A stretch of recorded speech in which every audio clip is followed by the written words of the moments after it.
మంచిది. ఈ సమయంలో దేవుని వాక్యాన్ని చదువుకుందాం. మత్తయి సువార్త 20వ అధ్యాయము 20 వచనం నుంచి 23 వచనాలు చదువుకుందాం. అప్పుడు జెబెదయి కుమారుల తల్లి తన కుమారులతో ఆయన యొద్దకు వచ్చి నమస్కారం చేసి ఒక మనవి చేయబోగా, నీవేమి కోరుచున్నావని ఆయన అడిగాను.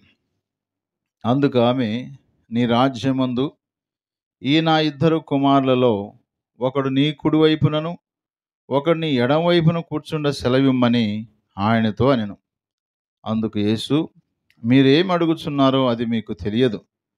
నేను త్రాగబో గిన్నెలోనిది మీరు త్రాగగలరా అని అడగగా, వారు త్రాగగలమనిరి. ఆయన, మీరు నా గిన్నెలోనిది త్రాగుదురు గాని నా కుడివైపునను నా ఎడమ వైపునను కూర్చునిచ్చుట నా వశమున లేదు. నా తండ్రి చేత ఎవరికి సిద్ధపరచబడినో వారికి అది దొరుకునని చెప్పెను. చదువుకున్న ఈ వాక్య భాగంలో ఒక తల్లి తన ఇద్దరి కుమారులను ప్రభు దగ్గర తీసుకొచ్చింది. పాత నిబంధనలు మనం గమనిస్తే అక్కడ కూడా ఒక తల్లి షిలోహులో ఉన్న దేవుని మందిరములో దైవజనుడి దగ్గర తీసుకొచ్చింది. ఎవరామె? హన్న కదా. అంటే దేవుని దగ్గర తీసుకొచ్చిన, ప్రభు దగ్గర తీసుకొచ్చిన, దేవుని మందిరానికి తీసుకొచ్చిన మన పిల్లలకి ఏముంటుందంటే ఆశీర్వాదము తప్పకుండా ఉంటుంది. మన పిల్లలకి క్షేమము ఉంటుంది. మన పిల్లలకి దేవుని ద్వారా వచ్చేటువంటి ఏదో ఒక రకమైన ఆశీర్వాదాన్ని దేవుడు తప్పకుండా సిద్ధపరుస్తాడనేటువంటి విశ్వాసము హన్నాలో ఉంది. అలాగే జెబెదయి కుమారుల యొక్క తల్లిలో కూడా మనం చూస్తాం. అయితే జెబెదయి అనేటువంటి వ్యక్తి చేపలు పట్టుకునేటువంటి వ్యక్తి. ఆ జెబెదయి కుమారుల పేర్లు ఏంటో మనం చూస్తే మత్తయి సువార్త 4వ అధ్యాయం 21వ వచనం. ఆయన అక్కడ నుండి వెళ్ళి జెబెదయి కుమారుడైన యాకోబు, అతని సహోదరుడైన యోహాను అను మరి ఇద్దరు సహోదరులు తమ తండ్రి అయిన జెబెదయి యొద్ద దోణిలో తమ వలలు బాగు చేసుకునిచుండగా చూసి వారిని పిలిచెను. వెంటనే వారు తమ దోణిను తమ తండ్రిని విడిచిపెట్టి ఆయనను వెంబడించిరి. హల్లెలూయా. అంటే జెబెదయి యొక్క కుమారుల పేర్లు ఏంటంటే యాకోబు, యోహాను. వారి యొక్క వృత్తి ఏంటంటే చేపలు పట్టుకునేటువంటి వృత్తి. వృత్తి ఏదైనా కావచ్చు, పని ఏదైనా కావచ్చు, ప్రభు మాటకు లోబడి తండ్రిని వలలను విడిచిపెట్టి ప్రభును వెంబడించారు కదా. యేసు ప్రభువాన్ని వెంబడిస్తున్నటువంటి వారి జీవితాల్లో ఏమైనా కొదవ ఉంటుంది చెప్పండి? ఏమీ కొదవ లేదు. అన్ని కొదవలన్నీ కూడా దేవుడు తీరుస్తూనే వస్తున్నాడు. యేసు ప్రభువారికి ఎక్కడ లోటు రాలేదు, తన శిష్యులకు కూడా ఎక్కడ లోటు రాలేదు. ఆయన పరిచర్యలో దయ్యాలు వెళ్ళగొట్టాడు, శిష్యులకు కూడా దయ్యాలు వెళ్ళగొట్టే అధికారాన్ని ప్రభు వారికి ఇచ్చాడు. కాబట్టి ఇలాగ దేవుని కార్యాలలో ముందు కొనసాగుతున్నటువంటి ఈ యొక్క యోహాను, యాకోబు అనేటువంటి వీరిద్దరి యొక్క తల్లి పేరుకి రాయబడలేదు. కానీ ఈ తల్లి ప్రభు దగ్గరికి వచ్చి వందనం చేసింది, లేక నమస్కారం చేసి ఒక మనవి చేయబోయింది. ఒక మనవి లేకపోతే ఒక ప్రార్థన చేయబోయింది, లేకపోతే ఒక అవసరతను ప్రభువును అడగడానికి ప్రయత్నిస్తున్నప్పుడు వెంటనే ప్రభు అన్నాడు, నీవేమి కోరుచున్నావని ఆయన అడిగాను. ప్రశ్న వేసాడు ప్రభు. అమ్మా, నీకేం కావాలి, ఏం అడుగుతున్నావు నువ్వు అని అడిగాడు. దౌర్జన్యంగా ప్రభు ఏం మాట్లాడలేదు. నువ్వేమి కోరుచున్నావమ్మా, నీకు అర్థమవుతుందా అన్నట్టుగా ప్రభు ఇక్కడ ప్రశ్నిస్తున్నాడు. అప్పుడు ఆమె అంటుంది, నీ రాజ్యమందు ఈ నా ఇద్దరు కుమారులలో ఒకడు నీ కుడివైపునను ఒకడు నీ ఎడమవైపున కూర్చున్న సెలవిమ్మని ఆయనతో అనెను. ఏమో కోరిక చూసారా? ఈ కోరిక ఎవరైనా తీర్చగలిగేదేనా? యేసుప్రభు వారికి వీళ్ళిద్దరే ముఖ్యమైన వాళ్ళు ఏం కాదు. ఒకవేళ ముఖ్యమైన భాగంలో ఉంటే ఉండొచ్చు, కానీ మిగతా వారిని వదిలిపెట్టాడు కదా. ఒక సందర్భంలో పేతురు అడుగుతాడు, ప్రభువా, మేము ఈ భూమి మీద అన్ని విడిచిపెట్టి వచ్చాము, మాకేమైనా లాభం ఉందా, మాకేమన్నా బెనిఫిట్స్ ఉన్నాయా అన్నప్పుడు ప్రభు ఏమన్నాడు, ఈ భూలోకంలో మీకు అక్కజెల్లనిస్తాను, పరలోకమందు మీరు సింహాసనం మీద కూర్చొని ఇశ్రాయేలు 12 గోత్రాలకి మీరు ఏం చేస్తారు, తీరుస్తారని ప్రభు ఆల్రెడీ సిద్ధం చేసి పెట్టాడు. కానీ తల్లి వచ్చి ఏం చేస్తుందంటే తన కుమారుల మీద ఉన్న మక్కువ చూడండి, తన కుమారుల మీద ఉన్న ప్రేమ. అయ్యా, నీ రాజ్యంలో నీ సింహాసనం కుడి పక్కన ఒకడు, ఎడమ పక్కన ఒకడు. ఆమె కోరిక మంచిదే, కానీ స్వార్థంతో కూడిన కోరిక అది. మిగతా 12 మంది శిష్యులు ఉన్నారు. ఒకానొక సందర్భంలో ఎవరు గొప్ప ఎవరు కొట్లాడుతున్నప్పుడు కదా, శిష్యులందరూ కూడా నువ్వు గొప్పనా నేను గొప్పనా అని ఒకరి గొప్పల కోసం ఒకరు మాట్లాడుతున్నప్పుడు ప్రభు ఏమన్నాడు?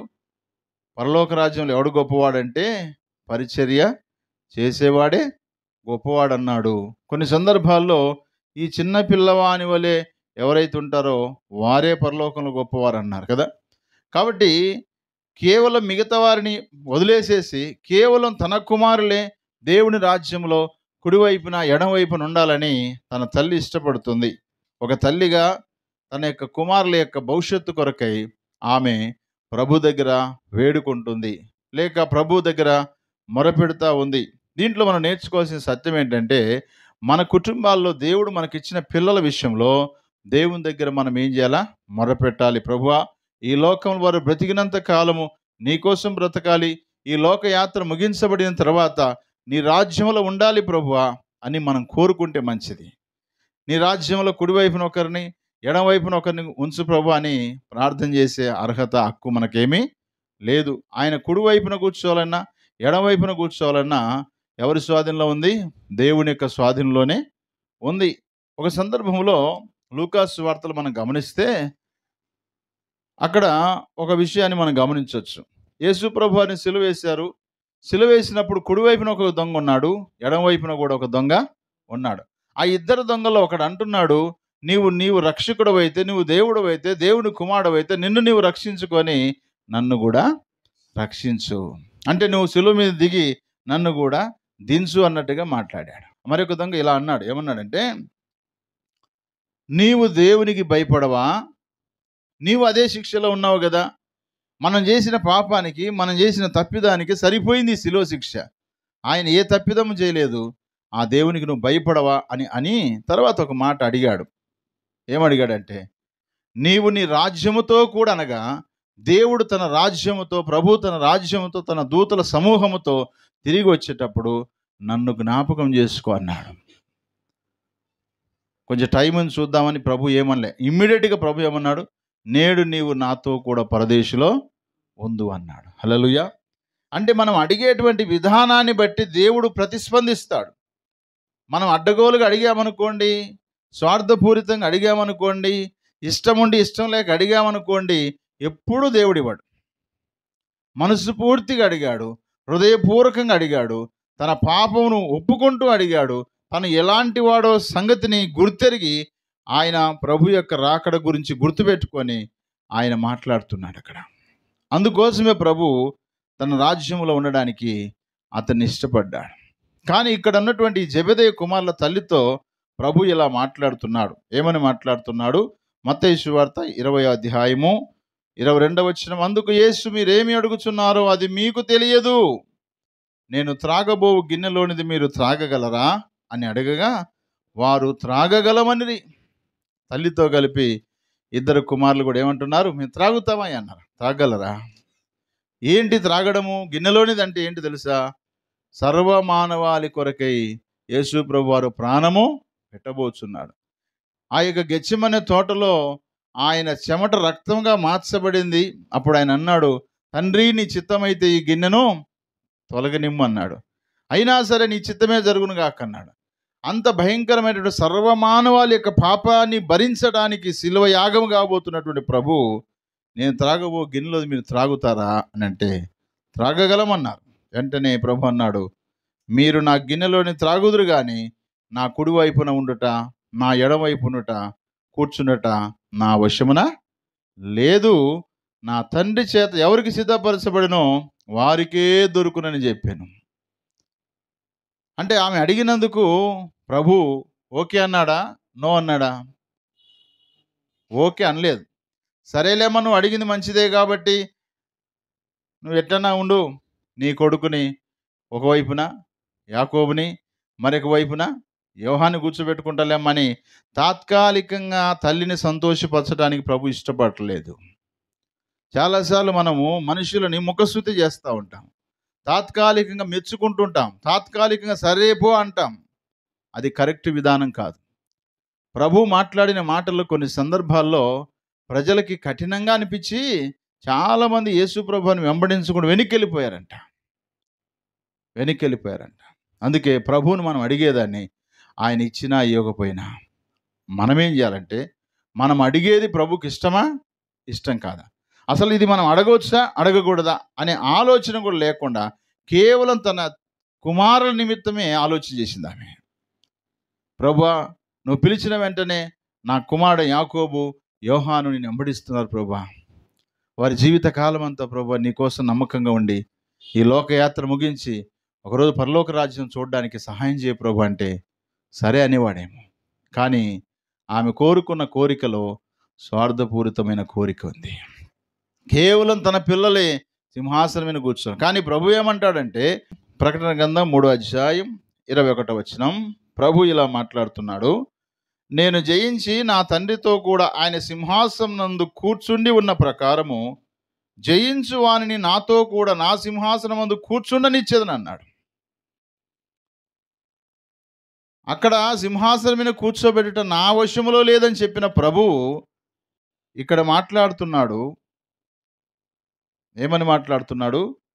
నేను జయించి నా తండ్రితో కూడా ఆయన సింహాసనం నందు కూర్చుని ఉన్న ప్రకారము జయించు వానిని నాతో కూడా నేను సింహాసనం మీద నేను కూర్చోబెట్టుకుంటాను. జయించే వారిని నా సింహాసనం మీద కూర్చుండబెడతానన్నాడు. కూర్చోబెట్టేది ఆయనే, దించేది కూడా ఆయనే. పెంట కుప్పల నుంచి బీదలను పైకి లేవనెత్తవాడు ఆయనే. కాబట్టి సింహాసనం ఇచ్చేది ఆయనే, సింహాసనం దించేది కూడా ఆయనే. అన్నీ తెలిసి కూడా, అన్నీ చేయగలిగిన సామర్థ్యం కలిగి ఉండి కూడా ఆమెతో ఒకే ఒక మాట అన్నాడు. ప్రభు శరీరంతో ఉన్నాడు గనక, ఆత్మ అయిన దేవుడు శరీరాన్ని దాల్చుకొని దేవుని కుమారుడిగా ఈ లోకం ఉన్నాడు గనక ఒక మానవునిగానే ఒక మానవురాలకి జవాబిస్తున్నాడు. అమ్మా, నా స్వాధీనంలో లేదు, తండ్రి స్వాధీనంలో ఉన్నది. కాబట్టి లోకాన్ని జయించే వారికి ఇస్తాను. లోకంలో శరీరాశ, నేత్రాశ, జీవడంబం ఉంది. వాటిని జయించాలి. ప్రభు నమ్ముకున్నాం, ప్రభు పిలిచిన వెంటనే ప్రభు దగ్గరికి వచ్చేసాం, ఆయన ఏం చెప్తే చేస్తూ ఉన్నాం. నేను పరలోకం ఉంటా అంటే కుదరదు. ఆ మీదట ప్రభువును బట్టి వచ్చే శ్రమలను భరించి ఈ లోకయాత్ర ముగిస్తే ఆటోమేటిక్గా మనం జయించిన వారం అవుతాం. కడ వరకు మన విశ్వాసాన్ని కాపాడుకుంటే మనం జయించిన వారం అవుతాం. అపోస్తుడైన పౌలు భక్తుడు క్రొత్త నిబంధనలో ఈ మాట చెప్తూ వస్తున్నాడు. 2 తిమోతి పత్రిక 4:7 చదువుకుందాం. మంచి పోరాటం పోరాడి తిని, నా పరుగు కడముట్టించి తిని, విశ్వాసము కాపాడుకుంటుని, ఇక మీదట నా కొరకు నీతి కిరీటం ఉంచబడినది. ఆ దినమందు నీతి గల న్యాయాధిపతి అయిన ప్రభువు అది నాకు మాత్రమే కాకుండా తన ప్రత్యక్షతను ఆపేక్షించు వారికి అందరికీ అనుగ్రహించునని పౌలు భక్తుడు మాట్లాడుతున్నాడు. అంటే విశ్వాసమును కాపాడుకోవాలి, మంచి పోరాటము పోరాడాలి, అపవాదైన సాతాను యొక్క క్రియల చేత మనము పోరాడాలి. అపవాది యొక్క క్రియలు నిజంగా మనం గమనిస్తే ఎఫెసీ పత్రికలో రాయబడ్డాయి. ఎఫెసీలకు రాసిన పత్రిక 6:11-12 మీరు అపవాది తంత్రములను ఎదిరించుటకు శక్తిమంతులగునట్లు దేవుడిచ్చు సర్వాంగ కవచం ధరించుకునుడి. ఎలయనగా మనము పోరాడినది శరీరులతో కాదు గాని ప్రధానులతోనూ అధికారులతోనూ ప్రస్తుత అంధకార సంబంధములకు లోకనాథులతోనూ ఆకాశ మండలమందున్న దురాత్మల సమూహములతో పోరాడుచున్నాం అంటాడు. మన పోరాట మనుషులు కాదు ప్రియులారా, కనబడకుండా తిరిగేటువంటి దురాత్మ అంధకార శక్తుల చేత పోరాడుతున్నాం. ఈ పోరాటంలో మనం గెలిస్తే తండ్రి తన కుడి పార్శ్వమున యేసు ప్రభు వారు ఏం చేస్తారు? మనల్ని కూర్చుండబెడతాడు. శరీరాశ, నేత్రాశ, జీవ డంబమును మనం జయిస్తే తప్పకుండా అక్కడ కూర్చోబెడతాడు. అంతేగాని తల్లి అడిగింది కదా, కుమారులు అడుగుతున్నారు కదా, కాబట్టి ఇవ్వకపోతే, సరే అనకపోతే నన్ను ఏమనుకుంటారో, నన్ను విడిచిపెడతారేమో అని ప్రభు ఎక్కడ సందేహించినట్టుగా కానీ వాళ్ళ గురించి అంతగా సీరియస్గా ఆలోచించినట్టు కానీ ఎక్కడ లేదు. అందరూ కూడా తన రాజ్యంలో సింహాసనం మీద కూర్చొని ఇశ్రాయేల్ అందరికీ కూడా తీర్పు తీర్చడానికి ముందుగానే నిర్ణయించాడు. అదనంగా తల్లి అడుగుతుంది. అందుకనే ప్రియులారా, తల్లిదండ్రులుగా మన పిల్లల కోసము దేవుని దగ్గర అడగడం మంచిదే, కానీ ఏం అడుగుతున్నామో, ఎందుకు అడుగుతున్నామో, ఎలా అడుగుతున్నామో అది మనం గమనించుకోవాలి. ఉదాహరణకి మన పిల్లలు స్కూల్లో చదువుతున్నారు. ఏమని ప్రార్థన చేస్తాం? ప్రభువా, నా పిల్లలకు మాత్రమే జ్ఞానము దయచేయి. నా పిల్లలు మాత్రమే చక్కగా చదువుటకు సహాయం చేయి. నా పిల్లలు మాత్రమే పాస్ అవుటకు సహాయం చేయి. నా పిల్లలు మాత్రమే టాప్ రావాలి. నా పిల్లలకు మాత్రమే ఉద్యోగం రావాలి ప్రభు అని అడిగితే దేవుడు ఇస్తాడా? ఇవ్వడా? ఎందుకు? ఆయన ప్రార్థన చేయమన్నాడు కదా. స్వార్థపూరితమైనటువంటి ప్రార్థన అవుతుంది అది. నా పిల్లలే, నా పిల్లలే, నా పిల్లలే అని ప్రతిదానికి మన పిల్లల కోసమే చేసుకుంటూ పోతే స్వార్థపూరితమైన ప్రార్థన, తెలిసి తెలియనటువంటి ప్రార్థన అది. ప్రభువా, నా పిల్లలతో పాటు చదువుకున్న ప్రతి బిడ్డలకు జ్ఞానము దయచే ప్రభువా. ప్రతి బిడ్డలు చక్కగా ఎగ్జామ్ రాయటకు సహాయం చేయ ప్రభువా. ప్రతి బిడ్డలు పాస్ అవుటకు సహాయం చేయ ప్రభువా. ప్రతి బిడ్డలకు కూడా మంచి భవిష్యత్తు దయచే ప్రభు అని అందరి కోసం నువ్వు ప్రార్థన చేస్తూ ఆ అందరిలో నీ పిల్లలను కూడా ఎత్తి పడితే అది దేవునికి ఇష్టమైన ప్రార్థన. ఒకవేళ జెబెదయి కుమారుల తల్లి ఇలా అడిగితే భలే ఉండేది. ఎలాగా అంటే, ప్రభువా, నేను చచ్చిపోతాను, మీరు శిలువ మరణానికి అప్పగించబడబోతున్నారు, సమాధి చేయబడతారు, తిరిగి లేస్తారు, పరలోకానికి వెళ్ళిపోతారు మేము నమ్ముతున్నాం. అలాగున నా కుమారులు నీ శిష్యులుగా ఉన్నారు, మిగతా వారు కూడా నీ శిష్యులుగా ఉన్నారు, వారు కూడా నమ్ముచున్నారు ప్రభువా. మీరు వెళ్ళిన తర్వాత వారి విశ్వాసాన్ని గట్టిగా పట్టుకొని వారు బ్రతుకు కాలమంతా నీకు సాక్షులుగా ఉండి ఈ లోకయాత్ర ముగించిన తర్వాత నేను పరలోకంలో చూడాలి ప్రభువా, అట్టి కృప నాకు దయచేయని ఒకవేళ అడిగింటే ఆమెన్ అనేవాడు ప్రభు. కానీ ఇక్కడ ఆమెనని చెప్పలేదు. కారణం ఏంటంటే ఆమె చేసిన ప్రార్థనలో స్వార్థము ఉంది. అందుకే ప్రియులారా, మన స్వార్థముతో మనము ప్రార్థన చేయకూడదు. నిస్వార్థమైన ప్రార్థన, నిస్వార్థమైన ప్రార్థన మన కొరకు చేసిన, మన ప్రజల కొరకు చేసిన, మన బంధువుల కొరకు చేసిన, మన ఇరుగు పొరుగు వారి కోసం చేసిన, సంఘ బిడ్డల కొరకు చేసిన, ఎవరి కోసం చేసిన నిస్వార్థమైనటువంటి ప్రేమ, నిస్వార్థమైనటువంటి ప్రార్థన మనం చేయగలిగితే నిజంగా దేవుడు మన ప్రార్థనకు జవాబు అనుగ్రహిస్తాడు. కాబట్టి ఆమె తన్నాడు, ప్రభు అమ్మ అది నా వశములో లేదు. సర్వ సృష్టిని కలుగజేసినటువంటి ప్రభువు నా వశంలో లేదన్నాడు. ఆయన చేయగలిగి ఓకే అని చెప్పగలిగేటువంటి సామర్థ్యం ఉన్నా కూడా ప్రభువారు ఒప్పుకోవట్లేదు, అక్కడ అంగీకరించడం లేదు. ఈ మాటలన్నీ వింటున్నటువంటి మిగతా శిష్యులు ఈ సంగతి అంతా గమనిస్తూ వాళ్ళు ఇలా అంటున్నారు. ఏమంటున్నారు? మత్తయి సువార్త 20:24 తక్కిన 10 మంది శిష్యులు ఈ మాట విని ఆ ఇద్దరు సహోదరుల మీద కోపపడిరి. వీళ్ళు చేసిన ప్రార్థన పక్కన వాళ్ళకి ఏమొచ్చింది? కోపం వచ్చింది. మనం చేసే ప్రార్థన పక్కన వాళ్ళకి కోపం రాకూడదు. ఒక వ్యక్తి గురించి నీకు బాధ, భారం ఉంటే ఆ వ్యక్తి గురించి వ్యక్తిగతంగా నువ్వు ప్రార్థన చెయ్యి. ఆ వ్యక్తి లేనప్పుడు ఆ వ్యక్తిని పక్కనే పెట్టుకున్న ఆ వ్యక్తి గురించి నువ్వు మాట్లాడుతున్నావంటే, ప్రార్థన చేస్తున్నావంటే ఆ వ్యక్తికి ఏమొస్తుంది? బీపీ నార్మల్ నుంచి హై బీపీలోకి వెళ్ళిపోద్ది, హై రేంజ్లోకి వెళ్ళిపోద్ది. ఒకవేళ శిష్యులు అక్కడ లేకపోయింటే, యేసు ప్రభు వారే తన యొక్క తల్లి, ఆ యొక్క కొడుకులే కలిసి ఒకవేళ అడిగింటే అది వేరే ఉండేదేమో. కానీ వాళ్ళు వింటుండగానే కొన్నిసార్లు మనము అవతల వ్యక్తి వినాలనే మాట్లాడుతుంటాం. వాళ్ళకి ఎట్టన కోపం రావాలా, నాతో కొట్లాడ పెట్టుకోవాలా, ఆ తర్వాత గుద్దితే సావాలన్నట్టుగా. మనుషులు మాట్లాడాలని, మనుషులు వినాలని, మనుషులు మనల్ని గమనించాలని, మనుషులను మనం గొప్ప చేసుకోవాలనే ఉద్దేశంతో మనం మాట్లాడితే ఎదుటి వ్యక్తికి చాలా నష్టం తీసుకో. నరుని కోపము దేవుని నీతిని నెరవేర్చదంట. మన కోపము దేవుని నీతి నెరవేర్చదంట. దేవుని నీతితో ముందు కొనసాగవలసినటువంటి శిష్యులకి కోపం వచ్చింది. కోపానికి కారణము జెబెదయి కుమారుల యొక్క తల్లి. తక్కిన 10 మంది శిష్యులకు ఈ మాట విన్నప్పుడు కోపం వచ్చింది కనుక అప్పుడు యేసయ్య చెప్తున్నాడు, తన యొద్దకు వారిని పిలిచి, అన్యజనులలో అధికారులు వారి మీద ప్రభుత్వం చేయుదురనియు, వారిలో గొప్పవారు వారి మీద అధికారం చేయుదురని మీకు తెలియను. మీలో అలాగుండకూడదు. మీలో ఎవడు గొప్పవాడై ఉండగోరునో వాడు మీ పరిచారకుడై ఉండవలను. మీలో ఎవడు ముఖ్యుడై ఉండగోరునో వాడు మీ దాసుడై ఉండవలను. అలాగే మనిషి కుమారుడు పరిచారం చేయించుకుంటకు రాలేదు కానీ పరిచారం చేయుటకును అనేకులకు ప్రతిగా విమోచన క్రయధనముగా తన ప్రాణమునిచ్చుటకు వచ్చినని చెప్పాను. హల్లెలూయా. వివాదం అంతా తీర్చేశాడు ప్రభు. గొప్పోడు కావాలనుకున్న, పరలోక రాజ్యంలో సింహాసనం మీద నా పక్కన కుడి పక్కన ఎడం పక్కన కూర్చోవాలైనా మొదట మీరు ఇక్కడ ఏం చేయాలా? పరిచారము చేయండి.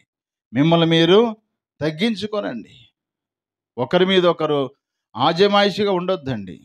అది లోకస్తుల పని, అది అన్యజనుల యొక్క పని. అన్యజనుల యొక్క పని, అన్యజనులు అనగా ప్రభువుని ఎరగని వారు అలాంటి తలంపులు కలిగి ఉంటారు. మీరెందుకు అలాంటి తలంపులు కలిగి ఉంటారు? అవసరం లేదు.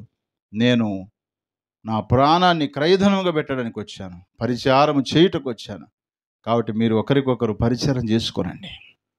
పరిచయం చేసుకోండి, పరిచారం కూడా చేయండి, పరిచర్యలో ముందు కొనసాగండి అని ప్రభు అంతటితో పుల్ స్టాప్ పెట్టేశారు. అక్కడ పుల్ స్టాప్ ఉంది. అక్కడ పుల్ స్టాప్ పెట్టంటే అంతటితో ఆ వివాదాన్ని ప్రభు ఆపేసి. చూసారా, ఆ తల్లి చేసిన ప్రార్థన, వీళ్ళు పోయి అడిగిన ప్రార్థన ఎంతవరకు వచ్చిందంటే కోపం తెచ్చుకొని గొడవ పడేంతగా వచ్చింది. అందుకే బహు జాగ్రత్తగా మనం ప్రార్థన చేయాలి. ప్రార్థన చేస్తున్నప్పుడు ఎదుటి వ్యక్తులకి ధైర్యం రావాలి, ఎదుటి వ్యక్తులకు బలం రావాలి, ఎదుటి వ్యక్తులకు ఉత్సాహం రావాలి. నిరాశ నిస్పృహ తొలగిపోయి దేవుళ్ళో బలమైనటువంటి ధైర్యం వచ్చేటట్టుగా మన ప్రార్థన ఉండాలి. ఆ పరిచయని ప్రార్థన సుంకరిని కించపరిచే ప్రార్థన, సుంకరిని తక్కువ చూపు చూసిన ప్రార్థన. అందుకే ఆయన ప్రార్థన దేవుడు విన్నాడు, ఈయన ప్రార్థన కూడా దేవుడు విన్నాడు. కానీ ప్రతిఫలం ఎవరికి ఇచ్చాడు? సుంకరికే ప్రతిఫలము ఇచ్చాడు, పరిచయనికి ప్రతిఫలము లేదు. కాబట్టి మనం చేసే ప్రార్థనలో స్వార్థం లేని ప్రార్థనగా ఉండాలి. ఎదుటి వారికి కోపం తెప్పించే ప్రార్థనగా ఉండకూడదు. ఆ తర్వాత మనల్ని మనము తగ్గించుకుంటూ ఎదుటి వారిని కించపరచకుండా, ఎదుటి వారిని నీచపరచకుండా, ఎదుటి వారిని తక్కువ సప్పు చూడకుండా తప్పకుండా మనం ప్రార్థన చేయగలిగితే ప్రభు మన ప్రార్థన కూడా ఆలకిస్తాడు. అన్నీ చేయగలిగిన ప్రభు, అడుగుడు మీకు ఇవ్వబడును, వెదకుడు మీకు దొరుకును, తట్టుడు మీకు తీయబడని చెప్పిన ప్రభువు నా వశంలో లేదన్నాడు. ఇంతకు ఆయన వశంలో ఏమి లేదా? సమస్తము కూడా నా వశంలోనని చెప్పిన ప్రభు ఇక్కడ మానవుడిగా ఆయన అంగీకరించట్లేదు. కారణం ఏంటంటే ఆమె చేసిన మనవి, ఆమె చేసిన ప్రార్థన దేవునికి ఇంపుగా లేదు. కాబట్టి మనం కూడా అలా ఇంపుగా లేని ప్రార్థనలు, స్వార్థపూరితమైన ప్రార్థన చేయకుండా అనేకులకు దీవెనకరంగా ఆశీర్వాదకరంగా ఉండేటువంటి ప్రార్థనలు చేస్తూ ప్రభు సన్నిధిలో మనం మొరపెడదాం. దేవుడు అలాంటి కృప మనందరికీ సహాయం చేయనుగాక. ఆమేన్.